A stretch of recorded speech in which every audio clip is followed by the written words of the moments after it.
دا ورو سوال کړی دی چې په سفر کې د فرض منځونو سره سنت کولی شم او که نه؟ الجواب نږدې ورځو کې موږ په دې مسله باندې تفصیل بیان کړو. په کوم کتاب کې؟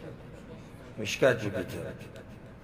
خو بیا به بیان کړو چې ورور تپوس کړی د پیغمبر صلی الله علیه وسلم طریقه دا وه چې هغه به په سفر کې سنت نه کول،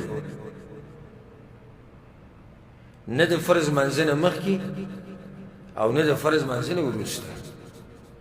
پای کې هغه مشهور حدیث د عبدالله بن عمر چې هغه کله وی ما د پیغمبر صلی الله علیه وسلم سره ملګرتیا کړې ده فلم یزید علی رکعتین، دوه رکعتونه زیات مونځ مې نه کړ حتی قبضه الله، تر دې چې وفات شو. بیا وی د ابوبکر صدیق دغه طریقه وه، بیا د عمر بن خطاب دغه طریقه وه، بیا د عثمان بن عفان هم دغه طریقه وه د خلافت په اوله کې رضی الله عنه. او دا روایت په صحیح بخاري صحیح مسلم کې دی. د دې نه دا ثابت شو چې پیغمبر صلی الله علیه وسلم به سنت نه کول.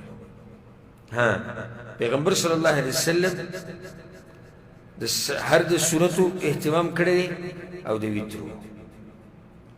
نو حدیث کې دا راځي په سنن ابي داود کې دی، ابو هريره رضی الله عنه وی زما ملګري ما ته دا نصیحت کړی، پیغمبر صلی الله علیه وسلم یادوي چې درې خبرې به نه پرېږدي، فی سفر ولا حضر، نه په سفر کې به پرېږدي نه به په حضر کې پرېږدي. هغه څه دي؟ رکعتي الضحى، صلاة الضحى 2 رکعته، وصوم 3 أيام من الشهر، او 3 ورځې روجې نیوه هره میاشت کې، والا انام الا على وتر، او دا چې ویتر کوو به ویده کېږي. نو ګوره دې کې دا ویتر هم په دې کې نه راغلی چې دا زه نه پرېږدم که په سفر کې یم او که په حضر کې. ویده د پیغمبر صلی الله علیه وسلم ویلي دي. نو دا د پیغمبر صلی الله علیه وسلم طریقه ویتر او د سحر سنت دا به په سفر کې هم کول. خو د نورو منځونو سره چې کوم سنت دي لکه ماسپښین لمونځ، ماښام، ماسخوتن، دا به یې نه کول.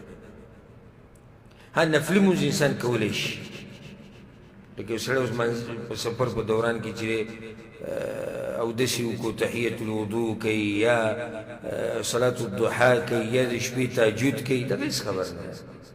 خو د منځونو سره چې کوم سنت دي دا د پیغمبر صلی الله علیه وسلم نه دي ثابت. والله اعلم.